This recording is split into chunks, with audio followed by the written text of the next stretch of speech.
Just a couple bad weather fans representing New York, talking all things sports. Man, what could go wrong? We got Alex, who's a fan of the Knicks, and Mike of the Nets. The yin-yang of the tri-state, place your bets on the Yankees, Giants, Mets, or Jets. Yeah, you should listen if it's sparking your interest. If you made a vow to your team, don't break it. Bad weather fans is the relation.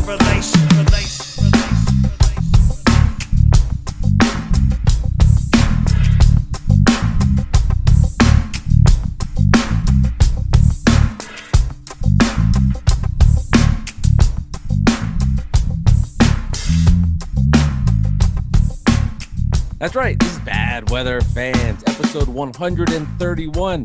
Mike Biseglia, Alex Benesowitz, and Kevin Durant is returning to the Brooklyn Nets. There's been weeks and weeks of episodes where we talk about, is he going to the Suns? Is he going to the Celtics?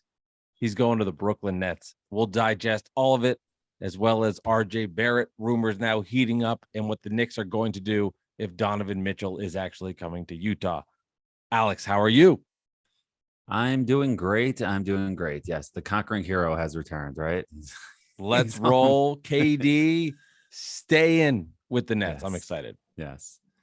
But before we get into all that and more Knicks stuff on Donovan Mitchell, some new news came out about that this week. We're going to get into that, all of that soon.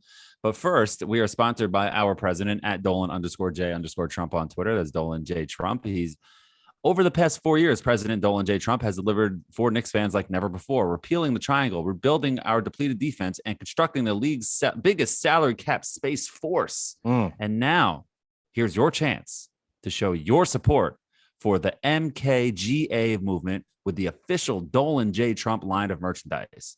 Visit DolanJTrump.com now for the hottest t-shirts and more designed personally by your favorite president. Plus, if you order now, you'll get 20% off your order when you use the promo code. What, Mike? What's the promo code? BWF. BWF. That's BWF for Bad Weather Fans. You know, the show that you are listening to or watching on YouTube. Visit DolanJTrump.com now and help make Knicks great again.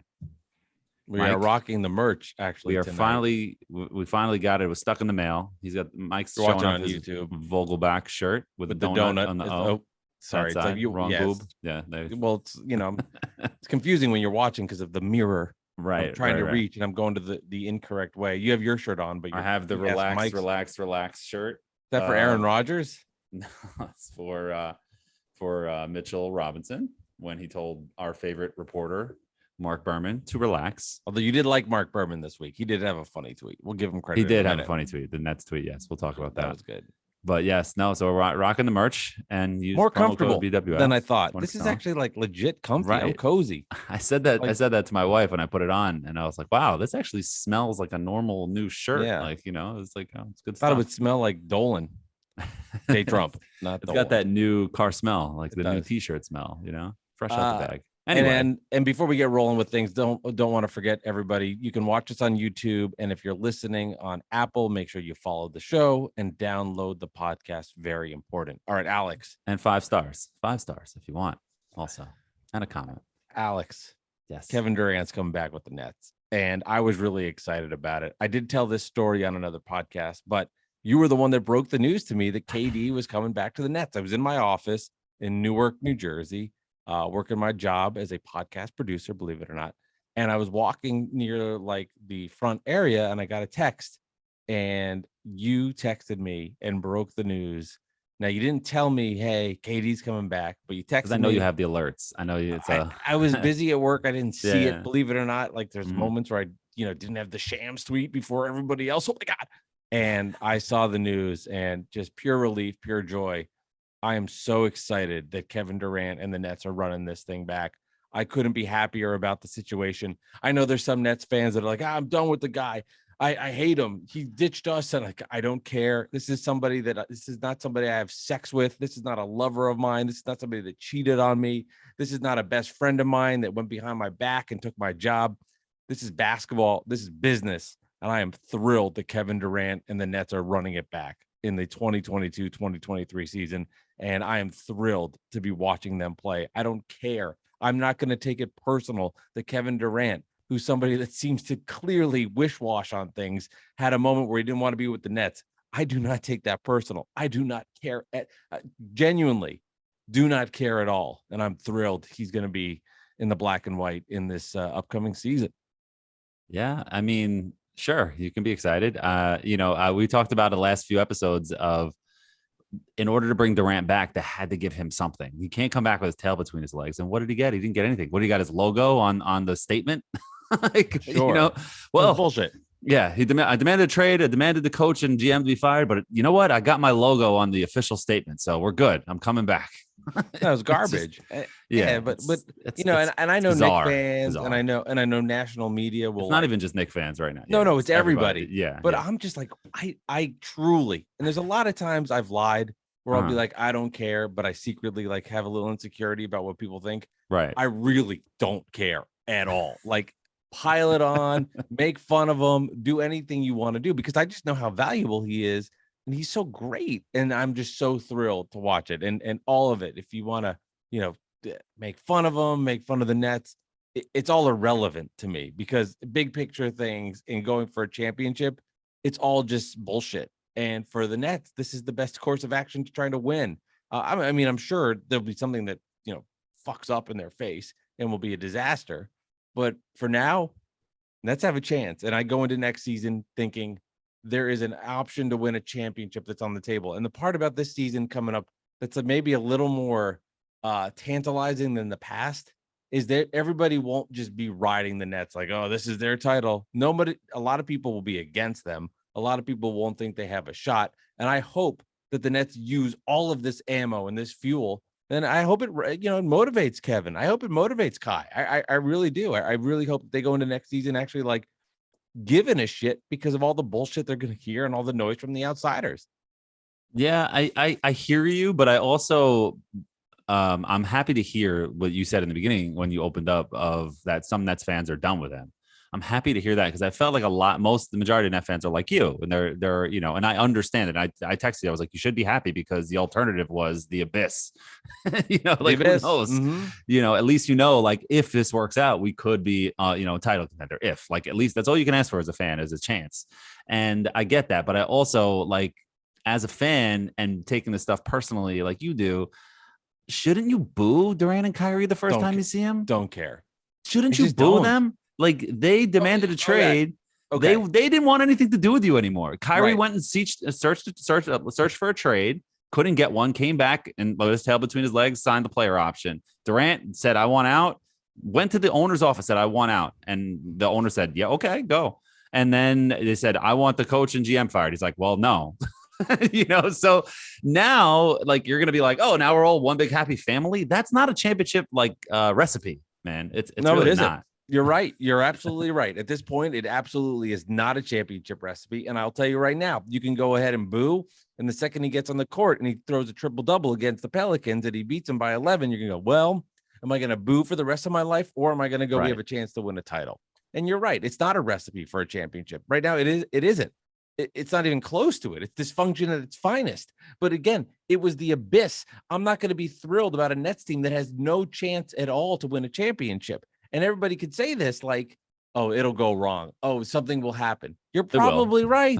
But you know what? If the other scenario, they don't have a chance. Like there is a chance for them if things do break right. And I understand a lot has to go correct, but at least they're in the conversation where they can win a championship. And I don't, for that reason and that reason only, I don't care about any of it. Everybody will stop booing the second they're on the court and they're motivated and they're together. You're telling me they're 10-1 and Ben Simmons looks like an all NBA player. They're all buying in together. You're going to sit there and be booing. No, you're going to be fucking thrilled out of your mind. Right. And maybe I can just see past it. I'm talking like in the beginning. That's what I'm saying. Yeah, I don't care. I'm not ashamed to admit it either. Like big fucking deal. Like, okay, Kevin Durant didn't want to be with the Nets for a hot second. Who gives a flying fuck? They're back together. Let's go win the title.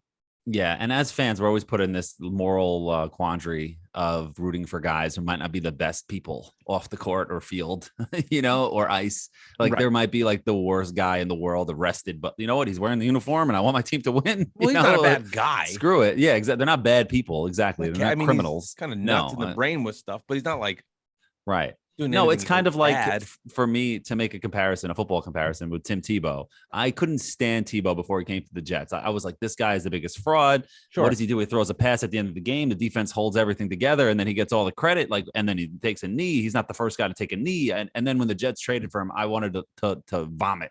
And it became the most unenjoyable season as a Jets fan ever. And the fan base is divided. But guess what? When Tebow had the ball on the field, I'm like, go, go, go, go. What else are you going to do? No choice. But I was deep down, I was happy that he never scored a touchdown for the Jets. Like looking back, I was kind of happy about that. But also when he's on the field and he's running for a first down, I'm like, yeah, I was happy. You know what I'm saying? So, well, there's that. I get it. Your comparison, but I mean, Kevin Durant's not Tim Tebow. No, as far as level of play, of course. But at the same time, too, that'd be like if Tom Brady came to your team. Yeah, but I also told you it wasn't going to be so easy to trade Kevin Durant. You were right. No, you were right.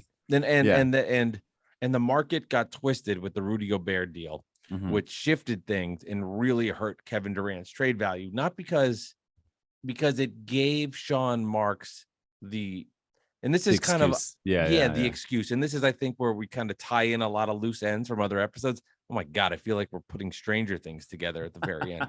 But when we had talked about the point of making fun of the Nets, they were like, here's the offer the Nets had for these teams. Right. And people made fun of the Nets. But if you look back at it in retrospect, they got the authority to do that because those deals were that market was set.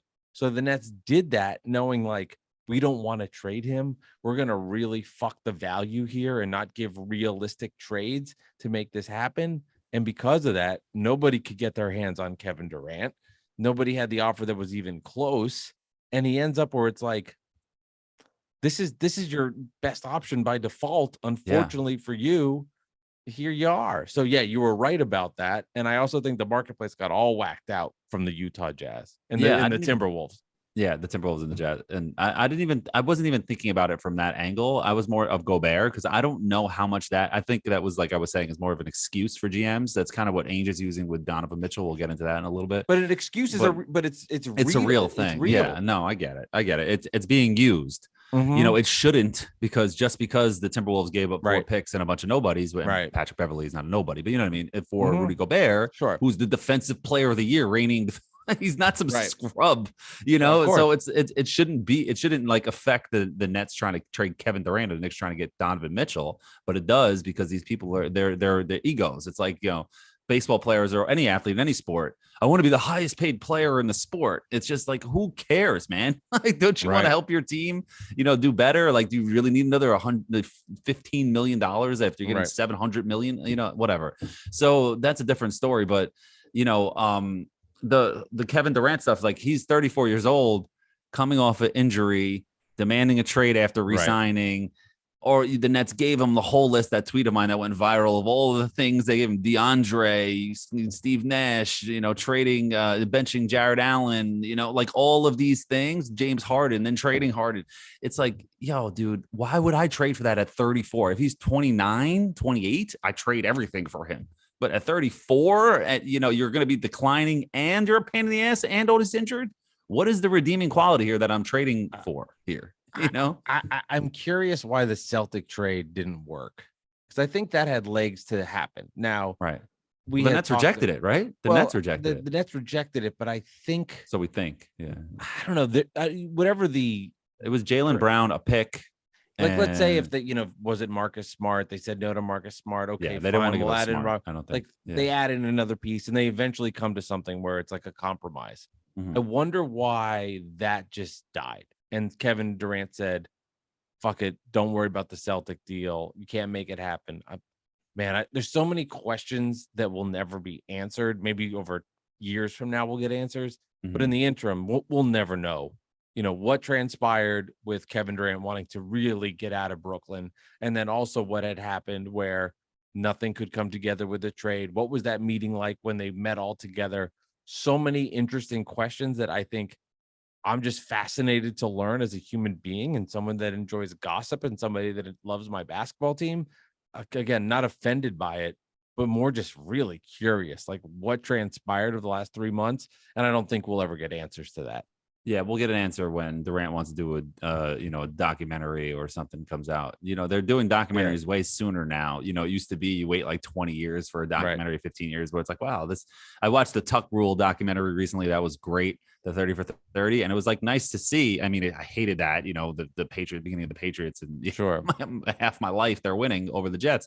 But it was nice to see Charles Woodson and him sit down and shoot the shit and talk about it. Both Michigan teammates. It was a whole thing. I'm not watching though the Tom Brady one where he's talking about his career, the one that's like whatever amount of parts that is. I'm not watching that. That's going on now. Even Derek Jeter, like you just retired, dude. Like I'm good on you for another 10 years. Manti Te'o's out. I do want to watch that. That's interesting because that's the catfish thing. Different angle. The first one. Non-sports. Non-sports. And that was like, what the hell actually happened? Like, Derek Jeter, I know he caught the ball and then dove into the stands and scratched his face and everybody went crazy. Like, okay, great. Like, good job. You dove into the stands after catching it. Okay, you're a hero. Anyway, Derek Jeter's great. I'm just kidding. That play is just way overrated. That's all I have to say. And he dives into the stands. Anyway, so I wanted to bring something up to you. So Nets fans, with this whole offseason, the cocky Nets fan is dead. You can't be cocky as a Nets fan anymore. No. You can be excited. Yes. You can be confident that if they're like 15-1, like, okay, but you can't walk around cocky anymore. Like, oh, we're going to win the title. That's it. Everything's going to fall into place. Who the hell are you, the little Knicks? You know what I mean? You can't, or any team, you can't do that anymore. You just can't, because at any moment, some things can change. Yeah, no, I agree. I wouldn't disagree. I mean, I was never really a cocky Nets fan to begin with. No, you had your moment when you had a right to be. Yeah. For me, it's just a pure sense of relief that I get to go into next season. And trust me, I'm walking on eggshells. Like at any moment, something could get fucked up. And not only that, like injuries too. There's so many things that can go wrong for the Nets into next season. So many different variables. But again, it all comes back to the point where I'm just excited that at least there is a bet, right? I used this example before where you can bet on the Nets. Like if the Nets traded Durant and Kyrie Irving, there's no bet. Like, do you want to bet the Nets to win the title? No, because I know I can't win that. Yeah. You can now make the bet. Now it might be a tough bet. You might not have the best odds. You might think the Bucks, the Celtics, the Suns, whatever. But at least there's a bet. Like somebody was going to go out and be like, I'm going to bet on the Nets to win the title. That wouldn't have happened if they dealt him. So, and part of me is thinking maybe because now there's these like expectations have been reversed. Maybe this will help them. To allude back to your first thing though, I've never been a cocky Nets fan. Like, yeah, I've been cocky at moments, but I don't think I've ever been like one of those guys that was like, oh, the title's ours. Like, God, you've heard me on this making up memes or T-shirts or fake magazine covers. I mean, I definitely. I mean, more of like I'm more of a Net fan. I just enjoy Nick failures, but I wouldn't say like I'm cocky about it. But yeah, I would hope not. I mean, at this point, I think you just got to be like, we got a mission. Let's go ahead and do it. Let's hope we win. And I would like to associate myself more with those Net fans that are having the conversations like. This might be boring on this podcast, but like, do you think Ben Simmons is better suited in the small ball lineup if he's at the one and then you move him? What's with the center talk, by the way? What is that about? That he might play center? Well, what is that? Is that legit? I saw that. Sorry to cut you off. I think at times you could see all this weird stuff. Steve Nash is a brilliant mind, Alex. You're going to see a little bit. I mean, he's RJ Barrett's godfather. Of course, he's great. You're going to see a little bit of everything with the Nets. I personally want Simmons at the point because I think Kyrie should play the two. And we'll go from there. But and let Durant do his thing. Yeah, exactly. These are the Net fans I like. We have these kind of conversations. Yeah. Is it Royce O'Neal or Joe Harris? All these great boring conversations that we can now have. Well, that trade looks like a genius now. You got Royce O'Neal for like. And now at the time, it's good. Now let me ask you this about. Let me ask you a question because I know we love to role play here on Bad Weather Fans. Everybody in Alex's group chat's gonna make fun of Mike because he likes to say role play. All right, calm down, everybody. I like to role play. I do. Here's a question for you. Knick fans that say, I'm glad Durant's coming back. I can watch more of the mess. Honestly, I don't agree with that. I would rather him not be there. I think the mess, it's a mess and it already is. So you're saying is like, can we be excited that he stayed because it's going to be more of a mess? Is that what you're saying? It's more of Kyrie Irving's now going to do this. He's going to fight with whatever hypothesis or whatever preview you want to come up with. Hypothetical. Hypothetical. That's the word. Hypothesis. I'm a professor. The hypothesis. Yeah, whatever it is going to be, that's going to be a disaster for this franchise. Whatever it might be, I'm sure there'll be something that comes up along the way. Yeah, the Nick fan that goes, I'm excited because if he was gone, it would just be a boring net franchise and nothing to like. I don't know, whatever. Watch the mess. I'm good on that. I was laughing when Durant demanded trade because I thought it was all over. I'm still happy because it's a mess and like the Nets just look like this dumpster fire and this whole culture facade and they're the classy organization and they do things the right way and all this bullshit that was force fed to everybody by ESPN and Max Kellerman, Stephen A. Smith, all these guys and Robin Lundberg, all these guys just shoving this down your throat. And now they just look like complete idiots or just that they were wrong. Maybe they're not idiots. They just look like they were wrong and just trying to like hype up something that wasn't really there. And it's just like, now I just get to laugh because at the time I'm like, what are you guys talking about? But of course there's no vindication. No, like, good job, man. You were right. No, there's none of that. They'll just spin it into something else, which is just the job. And it's frustrating for me, but I'm happy that is all gone, but I would rather have the final nail in the coffin of them actually being gone. Like Kevin Durant going to like Atlanta. You know what I mean? Kevin Durant being not Atlanta. Maybe not Atlanta. Yeah. Kevin Durant going to like Dallas, or maybe not even Dallas. That's the wrong one. You're giving the worst example. Kevin Durant going to Kings to Portland. And get it over with. There you go, Portland. There you go, and winning a title with Dame, and then I'd be happy. You know what I'm saying? Some shit like that. All right. So let me play the therapist here. Do you think that Knicks fan says that as a coping mechanism because they are so annoyed that they're back and it's like, fuck, I thought these idiots were out of here, or do they really mean that? I don't know, man. I don't know. That's a good question. Because like for me, I wouldn't look at it as a coping mechanism because I'm not worried about the Nets winning a title anymore. You know what I mean? Like my mind, I'm like, they have no shot. I know they have all the guys and like they have a shot, quote unquote. They're not like the Houston Rockets, but this is not how to win a championship. You need everybody on the same page to sacrifice for each other. Everybody has each other's backs. I know this is the NBA and a coach can get fired in the middle of the season and you could still win a title. You know what I mean? Like this is a different kind of league, but in order to win, you have to have the guys that are going to step up too. And you have to have the role players that know, like Shaq always says it, the guys that win you titles are like Robert Horry or like Derek Fisher, Steve Kerr. Those are the guys that win you titles, is Joe Harris going to help you win a title? Is Royce O'Neal going to help you win a title? Is Kyrie going to show up to work the whole year? Is Ben Simmons even going to play? Right. Is Kevin Durant going to get mad in the middle of the season and just sit out again and demand the trade, or is he going to get hurt again? There's so many variables that to me, there is no shot that the Nets win the title. Like, I don't want to say no shot, but like I would bet a lot that they won't win. And I wouldn't bet a dime that they would win. It's 10:08 Thursday, August 25th. And every Net fan listening, this is episode 131. You capture that shit. Go ahead. And I love it because I'm not going to argue with you, and I'm not even going to give you points on why they can win a championship because I know the points. Yeah, exactly. Because I could do it. But the beauty of it, Alex, is I don't care. I don't care that you think that. And you shouldn't. I don't care at all. And I love the fact that everybody will think that and they can get out of your mind because it takes 2 weeks in the regular season to be 12-2 for you to go, fuck. And look what happened to DeRozan last year. A lot of Knicks fans didn't want DeRozan. Bulls started off hot, and they're like, "Oh fuck, baby. We fucked up," and it ended up not working out for them. But so I get that. So excited. Everybody's a prisoner of the moment, especially the beginning of the NBA season. When the season really doesn't start until Christmas. It's at the beginning of the season. Everybody's just trying to feeling everything out. So whatever. I'm pumped. Now the Knicks still without Donovan Mitchell. Still with what's his name? Julius Randle. Ugh. Yes, kidding. I'm just making sure that we didn't. So the latest report was that three teams were on Donovan Mitchell's list, but he hasn't demanded a trade.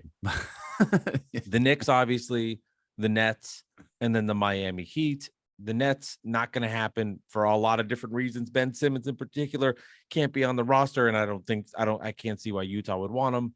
The Heat They're not going to want Kyrie either. Yeah, it's over. The Heat don't have the assets. I mean, it feels like to me, Alex, it's the Knicks or bust. Yeah, that's what it feels like. But until it happens, I'm not confident. And the trade that came out was that the Knicks offered them 2 picks, Fournier, Obi Toppin, McBride, and a bunch of nothing, and they was like quote unquote fillers, which I don't know who the rest of the fillers are. I mean, I think that's enough, but that's not a serious offer for Donovan Mitchell. It's just not, 2 unprotected picks. Okay. You want to say that, but then you got to give them Grimes and Obi, or two of the big 3, Grimes, Obi, and Quickly, right? You got to give 2 of the 3 of those people if you're going to give up only 2 picks to have a serious offer. You can't show up and be like, hey, take Fournier, Taj Gibson's old locker, and a couple dirty socks from Melo years. Like, no, you can't do that. This is Donovan Mitchell, especially after we were talking about the Gobert thing, which I don't know why it's such a big deal, but apparently it is. So it shouldn't be, but it is. So you can't do that. You have to offer the 4 picks, which is what I've been saying from the start. It has to be 4 unprotected picks. That's the start there. And then you want to throw in another unprotected pick or 2, and then it has to be 2 of the big 3, and then whatever else, throw Fournier in because there's no role for him on the team anyway if he's here with Donovan Mitchell.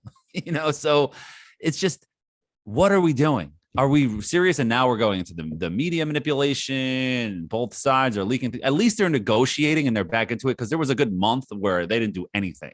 Like, this is my final offer. This is my final offer. And it's just like, okay, well, see you later. And it's just like, what are we doing? Why couldn't we do this the last few weeks? Like, why did we do this? I know deadlines make deals, but come on. So it's got to be 4 picks unprotected. Throw in 2 of the big 3 and make it work, and they'll accept it. And if they say no to that, then forget it and just trade Randle and let's go. You can't go into the season with Julius Randle, and you can't go into the season with just Brunson, Hartenstein, and then you dump some nothings on the squad. You can't do that. It just can't happen. I have so many things to respond with here. I should have been taking notes. First off, I love that the Rudy Gobert trade maybe in theory helped the Nets.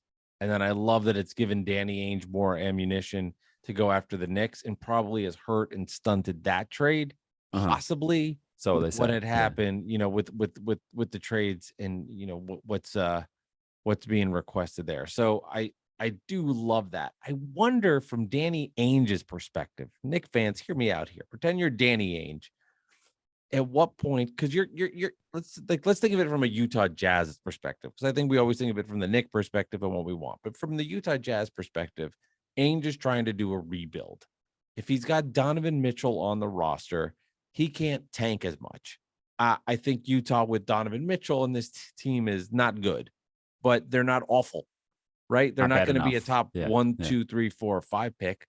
They're going to be 35 wins, right? Or something. They're going to be 35, 3 to 37. The Knicks. Yeah. So at what point does he say, like, I have to trade him because I need this to work? And to me, that in a sick, weird way, I think that he needs to make the trade more than the Knicks do. And I think at some point, Danny Ainge cracks. Because of that, for the Knicks, it would be great to get Mitchell and upgrade their roster, but they still have their plan that they're working with. Their young players, their core, move forward. Jalen Brunson's here, so they don't necessarily need to do it. I think for Ainge and his mad plan, he actually has less leverage here and eventually will crack at whatever that back and forth trade is. That's fair. And the Beverly trade we didn't mention yet, going to the Lakers. So that could have been part of a deal. We thought maybe a 3-team deal, and Randall going to the Lakers, Beverly going there, and other things moving around, Clarkson somewhere, who knows? But it's just, which would be funny actually. All these old Lakers going back to the Lakers with Clarkson and Randall, that would be really funny. But anyway, so I just popped in my head. I don't know who has more pressure. I think at this point that Leon Rose, if this was his. This has been my fear from the start, that this was his plan all along, to beat down Knicks fans, try to get Donovan Mitchell on a discount. And if you can't, you beat down Knicks fans all summer, that they say, fuck it, just bring Randle back. And because that's what he wanted the whole time anyway, because that's his boy. He's the one, we talk about it all the time. Look up Julius Randle on the Woj Pod from last year or 2 years ago, whenever it was. Julius Randle was in a restaurant with Leon Rose, Worldwide West, Kenny Payne, Alfred Payton, and a couple other people. And they said, what do you need? And Julius Randle told him, I need a coach that's going to hold me accountable, which was Tibbs, which is a joke now looking back. I need people that are going to be there for me and have my back and in my corner. And Leon Rose pitched the deal to Dolan, and he got the job. So Leon Rose owes Julius Randle everything in this position. So he wants to keep him. He wants to do right by Julius Randle. And that's why I think trading him to the Lakers is doing right by Julius Randle, because I think his family would be okay living in LA. He's lived there before, et cetera. Right. He's not sending him to back to New Orleans, So I do think there's some kind of nepotism there where he really, really, really loves Julius Randle. And that's part of why Tibbs wouldn't bench him, wouldn't hold him accountable for doing things that are unforgivable, really, throwing a laptop in a coach's face, yelling at fans, cursing them out, things like that, and dogging it on the court. Don't get me wrong there. So that's another thing. So and then Obi Toppin sneezes on the court and he's benched. Mitchell Robinson gets 2 early fouls. He's like sent home. So it's just, there's something there, and I can't put my finger on it, and I'm not in the building, so I can't say for sure. But as somebody who follows this like almost to an obsession level, there's something there with Julius Randle and Leon Rose, where Leon Rose does not want to trade him, and that's my biggest fear, because it's going to ruin this franchise and the fan base is going to revolt. Would you deal Randle for Westbrook if Mitchell wasn't coming back? If Mitchell wasn't coming here? Yes. Because I think can buy out help Westbrook. The Knicks? I can buy out Westbrook. Yes. I think addition by subtraction. Even if you have Westbrook stuck here and you can't buy him out, let him come off the bench and be like just like a crazy motherfucker off the bench. And then that's it. Be like, this is your role. And if not, you can get bought out. You want to play a year in New York City? Then you got a year in New York City. He would actually, him and the Knicks fans would love each other. Oh my God. Yeah. That's why I've wanted him for years. I think actually at this point, I'm not saying, he's not the star guy. He would be like he'd be Beverly, the crazy six man coming off the bench and just giving a hype and spark. He can't shoot, dunking on somebody every now and then. I think actually that would be kind of fun. Yeah, and he wouldn't have, as long as he could, didn't give Toppin more minutes. I guess just you don't want to take away from RJ and Brunson at that point, because that's your future. That would be my fear. You've invested all this money into Brunson, and then you're about to invest possibly into Barrett. Less about the money. You can't take minutes away from him. That would be interesting, though. I think that would be fun as hell. Yeah, and that's and then you have your starting lineup is even if you still have Fournier, your starting lineup is like Brunson, Fournier, Barrett, Obi, and Mitch, and then you have Grimes and Quickly and Westbrook getting big minutes off the bench. That's a fun squad. You got Sims, and you know what I mean. You can have some fun and win some games. I mean, I know Westbrook's a mess, and he's a big minus a lot of the times. But if he's coming in 20, 25 minutes and he knows his role as like a player coach, and he's not, and he's not Randle, and that's it. And then if Westbrook acts up, you just say, okay, goodbye. You send them home. There's 1 year left. You Al Horford him. Okay, well, you know what? We don't need you. We'll pay you, but goodbye. Yeah, I don't know. That sounds kind of fun to me. I'd be. I don't know. Say I'd be into it as a Nets fan, but I think as a Knicks fan perspective, at least it'd be something different. And Julius Randle would be there. Do you think, Alex, when this is all said and done and the season starts, why are you smiling? The way you said that. You said my name again. It just made me laugh. Well, I think Alex. I'm on an interview. It's Battle Weather Fans, episode 131. Mike's going to interview Alex. We could do that. We could do more role playing.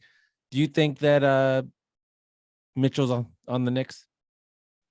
Well, Mike, I'm not sure at this point. I was confident, but I'm not sure anymore. Got an answer. I want an answer. Like, you have to pick one.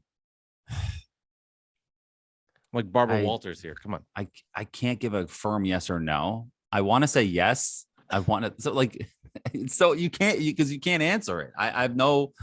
I don't know. That's the point of the tough question, Alex. That's the point of the tough question. I'm not asking you, Alex, do you like shrimp? Well, Mike, if you saute it. No, I'm asking you, do you think it happens? I mean, honestly, what do you think? End of the day, you had to make one fucking pick. Stop getting out of this. You're not this is not on Congress under trial from like January 6th. Relax. Plead the fifth. 1, 2, 3, fifth. Okay, so I think that Donovan Mitchell is going to be on the Knicks. I think that when all the dust settles, everybody's saying this is the only team that it's going to happen with. They're just playing with fire. And Alan Hahn had a really good video he put out today. It was like 10 minutes, but it was really worth the watch if you could find it somewhere online. I don't know if he put it on TikTok or Twitter or wherever it was. I just saw it. The New York basketball account posted that. And he went into this whole thing about how it feels like it's almost at the end and the Knicks have to be prepared to walk away. where the Melo thing at the end, where they kept saying, okay, we got a deal done. But you know what? Why don't you throw us in a swap? All right with them. Well, you know what? You really need Melo. How about you give us Mozgov? And it's just like, at the end of the day, you're like, all right, fuck this pick. And Mozgov, like, are we kidding? You know what I mean? But now you are in a different situation than you were then. I mean, I know you had a good young team then, so that's not really true. So I take that back. But like, you can't act from a point of desperation, but you also really need to get Donovan Mitchell. You are kind of desperate because you go into this season with just Brunson. Let's be real. You're going to win 38 to 40 games. And unless RJ Barrett takes an incredible step that we don't see coming, and that'd be amazing.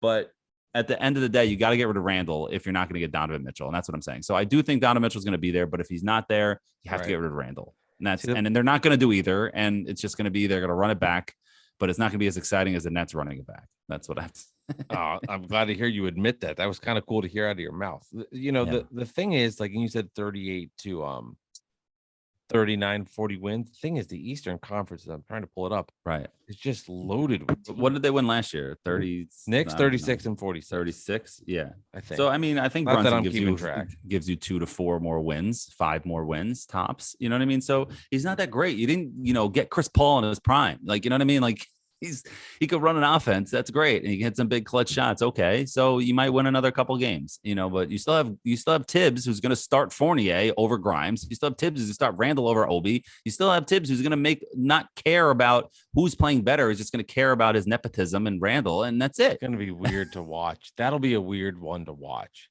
It's the Randall and Top in there. That'll be strange. That's good because the fans are going to be the second Randall in a preseason game. Randall turns the ball over and pouts for 1 second. The fans are going to be chanting OB, OB, OB, OB. And we saw how much that pissed Randall off the last time. And that was coming off an all-star and all-NBA and a new contract. Obi Toppin should be thanking Julius Randle. Yeah. Because there is like a buzz about Obi Toppin because no one sees him. Yeah. And then he plays sparingly. He's like, he had a good flashes. He scored 42 points against my grandma who was playing for the Raptors that night.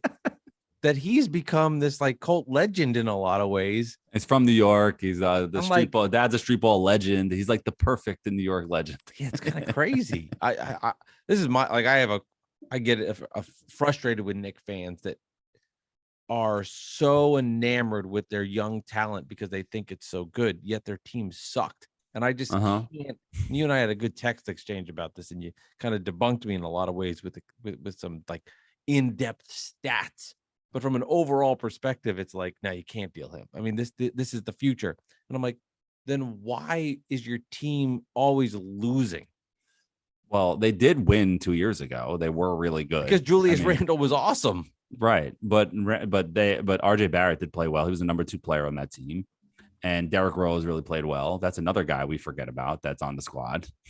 Derrick Rose, you don't even think he's there. And I didn't even mention him before. We were talking about the guys on the team, So it's kind of crazy, but at the end of the day, it's just so frustrating because I know that they're going to just run it back. And it's so frustrating. I don't know what I was supposed to get to at that point. I got kind of sidetracked by Derrick Rose. Fine. It's fine. See, that's why I'm so excited, Alex, because you made a point. The Nets can't win a championship this year. They're not. Yeah. But they possibly can do it. But they could. There's a possibility. There's a road where it could happen. The Knicks are not winning a championship. Right. That's a guarantee. I have my road is opened up. Yes. And that's why I'm excited. It might be a dirt road through the woods, but there's a road. There's a pathway you can walk through. You might get ticks on your leg if you're wearing shorts, but you might get there at the end of the day, You're romantic, Alex. I don't know. Depends. This is not a role-playing thing. Calm down. I'm a romantic, right? And in my head, I'm thinking Kevin Durant's big foot, Kyrie Irving gets hurt, all the bullshit that happens last year. Then the team says they're going to leave. Then they come back. In my head, I'm like, all that torture is for one moment where it's just like the best sports orgasm that you've ever had. And it's like, I know. It's out of you. And we've all been waiting for that for so long. Well, you got it with the Giants, but you have the Nets in a different level. Nets bubble. The Nets for you is a different kind of level for you, championship. I haven't felt it on any of my teams. Mets, Jets, Knicks, never. I can't even think like if the Nets Rangers were when I was a kid, but then I stopped watching hockey, so I don't even count that. You know? Yeah, just that moment would be spicy. And I'm not. Trust me, my gut would say bet every other team. I'm with you. I don't think it's going to happen. But there's a shot, man. Yeah, that's all you need. That's all you need. So Mets won, by the way. Oh, good. DeGrom was crushing it. 3-1. We were looking back, and you mentioned the group chat. You know, my guys, Triple M, Coonies, Aram. We were looking back, and Ray, whoever else. We were looking back at what other players were traded that were like 25, 26 years old at Donovan Mitchell's level, and Kyrie was one of the people. But like, you know, they only got one pick in that deal, and the one pick was the New Jersey Nets, the Brooklyn Nets 2018 Colin Sexton, right? And then turned into Colin Sexton, which could have been SGA, which would have been crazy. That would have been a big deal. If the Celtics the Cavs could have just had SGA, which would be nuts. Yeah. But anyway, or the Celtics could have had him had they not traded for Kyrie. Yeah, I mean, whatever. There's so many things, you know. So they also thought they were getting Isaiah Thomas, not what Isaiah Thomas turned into. They thought they'd get a part of him. They didn't know he would be done. Crazy, you know. That's just a weird crazy situation. So that trade was like the Celtics crushed that trade, and Kyrie really screwed them over, you know, by wanting out, because that core of Kyrie, Jaylen Brown, and Tatum with the Williams guys, like they had everything that had it set. They're still set, but yeah, I know what you mean. And Gordon Hayward too was there. I mean, before he, you know, fell off and broke his leg in half. I mean, but like terrifying. Yeah. Ugh. That killed that season. But you know, they had that Celtics team could have been crazy, but like there's no comparative situation. It's probably Anthony Davis, like Richard Jefferson was saying on the 2 episodes ago on here, right, on Bad Weather Fans. But you know, they gave up Brandon Ingram, who, like Rich Jefferson said, all-star caliber player, and everybody knew it. And, you know, a couple Josh Hart's good player. You know, these are good, solid veteran players. You know, the Knicks have these 3 guys that you don't know if they're that good. You know, Quickly looks like he could be a good role, like a good player, like you know, Quickly, better than Josh Hart, maybe, you know, like a good player. Okay.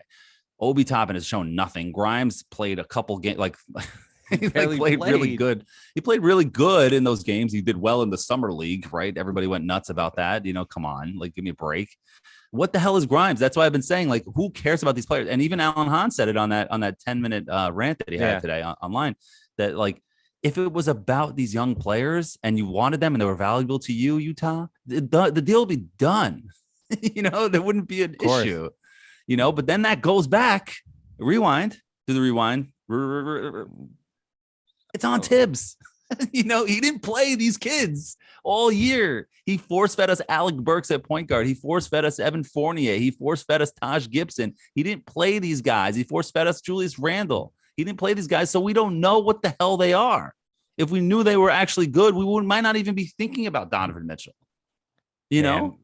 How much do you wish you had Kenny Atkinson? Oh, my God. That's what I wanted, man. That's what I wanted.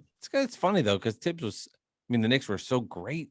I mean, they flamed out in the playoffs, but an amazing regular season, overachieved beyond belief. I mean, it was thrilling for Knicks fans. I mean, just coming out of COVID and the whole thing. You know, that's exciting. The playoffs versus the Hawks, little rivalry that brewed, and then just to kind of fall so flat. So weird that the Knicks went from awful to the 4 seed that looked great to then regress back. I think the Knicks will ascend back up more. I don't think it's going to be as wild as like a 4 seed move up, but I think it'll be more of like your normal more of your normal team that's young getting better.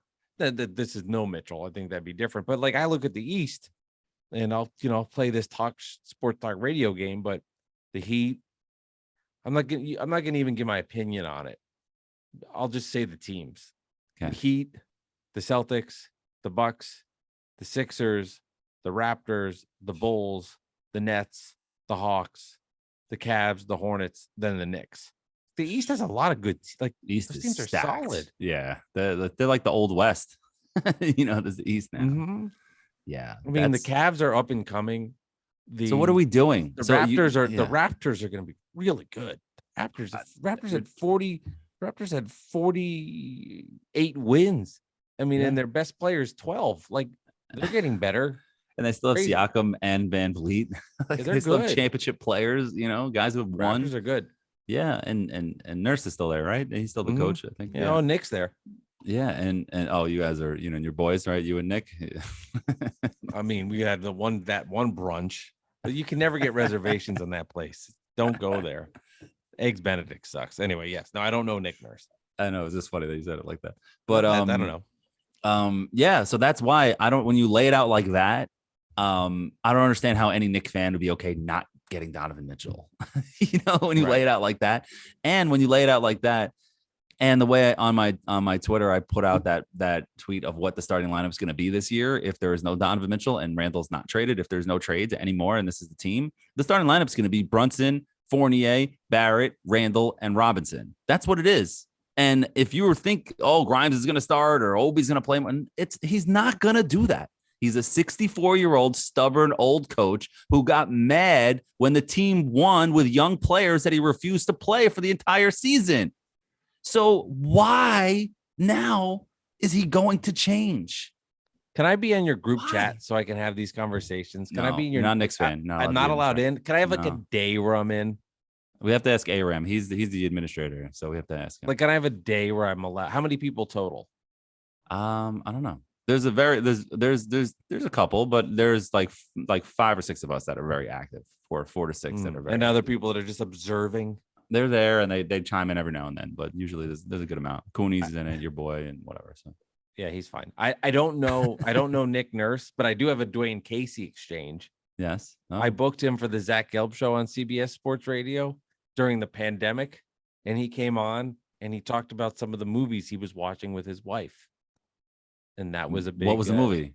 I don't remember. I don't remember. And then I remember Zach asked him about what he asked him. This was funny. He's like, it's tough knowing Nick Nurse has taken the job in Toronto because he was with the Pistons and seeing that success. And I was like, well, that's the last time we got Dwayne Casey coming on the show. But it was a good question he had to ask. Yeah. Are you upset that he's winning a championship with your team? Yeah, I remember that. And Zach's great. Yes, great questions. And if he listens to this, he will text me. But of course I have to ask that. And he does. But I was like, yeah, that's it for Dwayne Casey. Yeah. Well, whatever. It's not like he was going to be around. It's not like you had Greg Popovich on and you want to get him on again. It's just okay. Popovich ever does interviews. No, he doesn't care. That whole shtick, man, with Popovich or Belichick or no. What is that a question? Yeah, it's not cute anymore. It's just be a person. These are people asking questions, and I get it's a shtick. You know what I mean? Like, everybody loves them off the field. They're off the court. They say they're the best. Right. Yeah, like Joe Beningo, like he loves Bill Belichick. He's died the biggest Jets fan in the history of the world. He loves Bill Belichick. Like, he used to call when he was a defensive coordinator of the Jets. He used to call late nights and be like, and he would interview Bill Belichick at like 3:00 in the morning. Fucking awesome. I mean, that's the stuff I love stories. And they became friends, and so that's it is what it is. So that's kind of like me and Richard Jefferson. I can't stand him, but you know what? We've texted and he's called me and we've been on the show now twice. You went for brunch. You can tell people you and RJ went for deviled eggs though, not eggs Benedict. No, I mean seriously, you can tell people about the brunch. No, go to brunch. Yeah, but I don't know why it's brunch anyway. In my head. Like, why is it? I hate brunch. It's informal. I don't like brunch at all. It's because you don't live in the city. You live in the city, you go to brunch. No, it's not that. I live in an area that has brunch. Trust me. Yeah. Montclair is full of fucking brunch. I hate eggs and I hate Sunday. Brunch. It's just infested eggs. With brunch everywhere. No, it's no, trust me. There's a lot of brunch spots. I hate eggs and I hate Sunday. And you hate eggs. That's right. I hate Sunday. Why. So like the whole combination. I hate Sunday because it's next to Monday. You like Sunday? I don't like Sunday night, but I like Sunday. Like you like a lot of football and it's just a nice day. You like all I can think about Sunday is I have to work. I work on Sunday, like in my house so it means that Monday doesn't feel as Monday. I have to take care of it. I really truly can't stand the day. You know what? Sunday's gotten a little better for me since the pandemic started. And I'm not in the office every single day, 5 days. So it's not like, fuck, it's Sunday night. I got to get my clothes together. I got to figure out what's clean. Do I have any pants that I can wear? Can I rewear this shirt? Like, no, I'm kidding.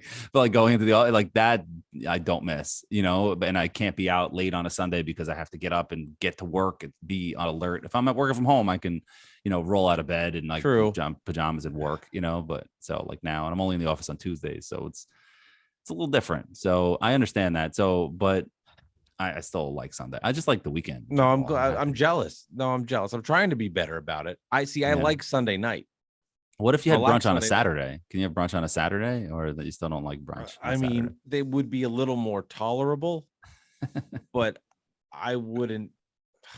Just hard for me to get, like, I can't relax on Sunday because I'm thinking of all the stuff I need to do and I can't relax. I can do it a little more on Saturday. That's why I did Uber Eats on Sunday a lot of the time, because it forced me to like leave my mind space of being like, oh my God, do we have a football guest to talk about the Chiefs? Like, I could leave that mind space a little bit better. Got it. Did we go out for brunch one of the times we went out with our wives? Was it brunch or was it lunch? Did you like it was lunch? We went to Catch. Went to Catch downtown. And it was a Saturday. Yeah. And then you came to Jersey. It was pizza. It was a Saturday night. So yeah, that was a night. But definitely lunch, a night. It was daytime though. Whatever. Yeah, doesn't matter. But anyway, Kevin Durant's back with the Nets. We've run the course of the episode when the brunch talks happened. It's fair. Yes, that's it. It's all over. Right. Bad Weather fans, episode 131. You blinked. You got something else that was on your mind? No, nothing else. The Nets suck. Net fans are dumb. Alex, don't be cocky anymore. Don't be cocky anymore, you motherfuckers. You idiots. Ben Simmons sucks. You're not. Kevin Durant sucks. Kyrie Irving sucks. Joe Harris, you're fine. That's it. He's a nice guy. All right, Bad Weather fans. Royce O'Neal, I like him too. I like Royce. Baby, what a trade. Yeah. We are back with the Nets. Still waiting in limbo with the Knicks. But training camp inching closer and closer.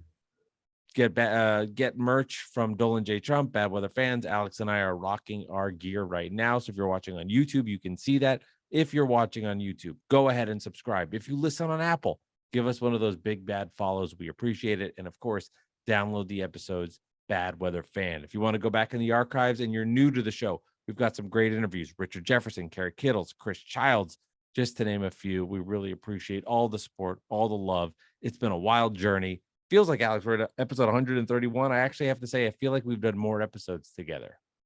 Yeah. Well, we did do a couple before on Mike Delivers, but you could just, I guess you're right. The love of fuck. Now you're acting like I hate answers like me because all right. I did that on purpose. It's the message. Bad Weather fans, episode 131. Alex, have a good night. All right. Have a great evening. We'll see y'all later.